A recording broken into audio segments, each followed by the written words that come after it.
Hello Year 10, it's Miss Brennan here, and today I'm going to be talking to you and demonstrating how to add tone to your outline of your object that you have drawn in your previous lesson. So last lesson we drew a pencil outline of an object that we had that linked to our themes of surfaces. You all have different themes, therefore you should be selecting your own objects which are personal to you. Once you have completed the outline and you are happy with this outline that you have produced, what you then are going to move on to doing is creating a biro tonal piece of work by the end of this learning session. And this should look like this. This is what a good one looks like. But before we move on to actually shading and creating our tone with our biro, we're first of all going to look at how we use a biro. So if you get yourself a scrap piece of paper, we use biro in various different ways when we are trying to create tone in an object we have drawn. You can use different mark making techniques, so you can use dashes like this. You can use a pointillism style where you are creating small dots, and the closer together those dots go, then the darker the piece of tone will be in that area, and then the further spread out the dots are, the lighter the tone will be. So there's just two different examples, and all of this creates texture. But the main thing is to understand how a biro actually creates tone. So I'm going to zoom in for you to see this. There are two things that you can do to create different tones. I'm going to start off over here to begin with, and I'm just going to create a very light tone with my biro. As you can see, I'm using my biro in a linear direction, meaning I'm using it in lines. And I'm creating a very light tone here with my biro. In order to create this light tone, I'm doing two things. I'm not putting much pressure on my biro, and I'm also only creating one layer. So if you want to get darker, which we're going to do this next to this tone I've just created, you have to change those two elements of pressure and layers. So as you can see here, I'm still going and working in a linear shading direction. However, I am putting a little bit more pressure on my biro, and as you can see, I am going over the shaded area more times, so that's more layers. As you continue on to create different tones, those are the two things you are going to change: the amount of layers that you place down and the amount of pressure. So the harder the pressure and the more layers you do, the darker the tone is going to be with your biro. It's exactly the same as what you do with a pencil, but everyone does look normally at biro as though it's this scary thing. The reason why people get a little bit worried about using biro is because once you have placed it down on your piece of work, it is there to stay. Unlike with pencil, we can't rub this out. So as you can see, I'm gradually getting darker and darker, and I'm doing this by adding layers and pressure. As you can see here, I'm not shading smoothly because I want to see texture, because the type of work that you're going to be creating is based on the theme of surfaces, and therefore I do expect to see a lot of texture in your biro work. So as you can see here, if I want to get really dark, I need to layer up the biro, and I need to add even more pressure with my pencil, with my biro. Here you can see how I have created light to dark tones using biro by changing those two factors of pressure and layers. So have a test now. I want you to pause the video, get yourself some scrap paper. It doesn't need to be cartridge paper. It can be any type of paper as long as you can see the biro on it. Obviously you wouldn't do it on black paper or dark paper. And test out using your biro to create 6 different tones. Creating 6 different tones is going to get you a grade 7 and above, because you're creating a wide range of tones in your piece of work then. And we're going to test it before we actually put it into our outline drawing that we created last lesson. Pause the video now, year 10, and have 10 minutes just testing, creating your different tones using biro by adjusting the layer and pressure.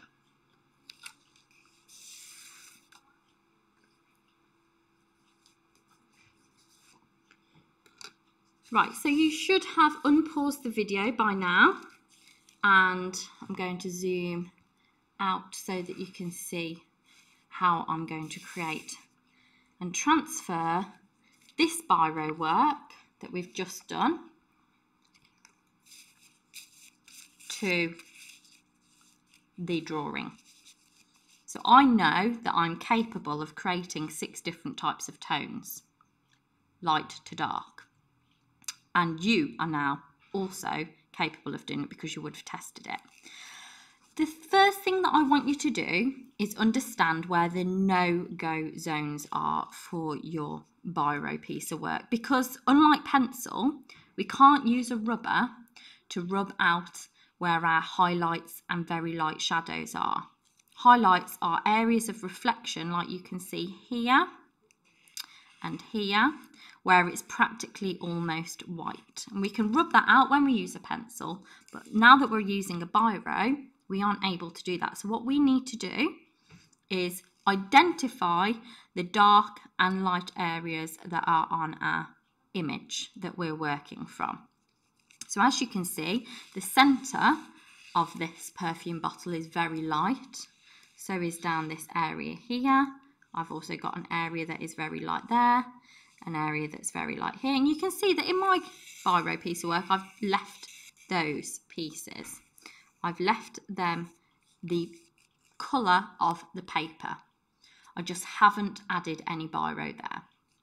And then when it starts to go to the light tones, such as these around here, you can see that I've used my very, very light tone from my tonal strip here, and I have used light pressure, only 1 layer of biro to create those light tones. So now we're going to start drawing.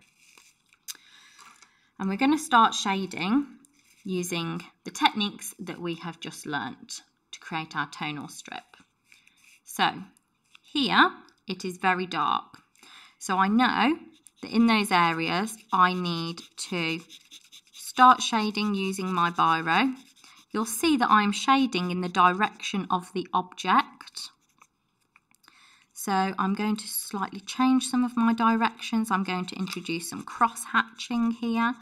And the best thing for you to think about is when you are creating your different tones, your dark mediums, your medium light tones, your light tones, your very, very light tones, and then even your highlights where you haven't even got any biro there because it's that light, so it's just going to be the colour of the paper. When you're creating those, you need to think about how you're going to blend these tones. So as you can see here, I am now creating my dark tones, and then when I start to see where it goes into a more medium tone, all I need to do to blend using biro is just slowly ease that pressure and slowly lessen the amount of layers that we're using. And before you know it, after a bit of practice, you will be blending. Now, we can practice blending on this piece of work here as well. We can start off going very dark, lots of layers, lots of pressure. And then in order to get lighter, all I do is take the pressure off and I lessen the layers, and then I get lighter and lighter and lighter. In order for you to have successful blending, your blending needs to be gradual. That means I shouldn't see any choppy changes between dark, medium and light. It should be a smooth, gradual transition.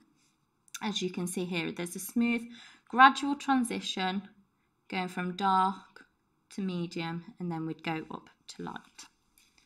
So you're going to continue working into your piece of work using your biro. And with biro, you do have to be quite quick when you're using it, because most of the work does tend to come across in more of like a sketchy sort of style. But I am expecting to see you add any areas that have got detail. So I can see here there's a lot of detail around this area. So I'm going to make sure that when I add this in, I'm adding in all the details, all the different tones, because there's multiple tones here. And I know that I can create those tones. I just need to transfer this into this. You'll only be able to do that year 10 though, if you are very closely looking at the image that you are working from. We are working from observation here, and therefore it's incredibly important you are observing the image and observing to see where your different tones sit within your image. So as you can see, I'm going from dark to medium over here. You can see also that I changed my direction. So here I was shading upwards, and I was doing a bit of cross hatching. I was also shading a little bit sideways. And then here, this piece, the direction of the form of the object goes sideways. It doesn't go downwards. So really look at your object and really analyse its form, its shape, what direction things look like they're going in. And the main thing is to keep your highlight. So here, this is very, very light. It's practically white. So I'm going to make sure I leave that the colour of the paper. Once you have completed your shading, it will end up looking like this. But our final piece of work is going to be a mixed media piece. It's going to be coffee and biro. So it's very important, year 10, that when you're doing your biro work, you don't just shade it all in. It should have a wide range of tones, so at least 6 tones, and then it should also have highlights, so areas that haven't even got any shading, they're just the colour of the background because they're that bright, and they're normally an area of reflection on the object. We are adding coffee at a later stage, so make sure that when you're doing your biro work, you don't completely shade the whole thing in, as you can see on my example here. I'm just highlighting to the viewer that this piece of artwork has got form, has got shape, and I'm showing them that it's a 3D object by creating different tones. So I hope you get on well with this year 10. I hope you're all staying safe and well. Any questions, just message your art teacher on class charts. This should take you a couple of hours to do, and this video will be uploaded onto YouTube. Stay safe, stay well, and stay tuned for your next YouTube video, which is going to be to add coffee to this mixed media piece of work. Bye.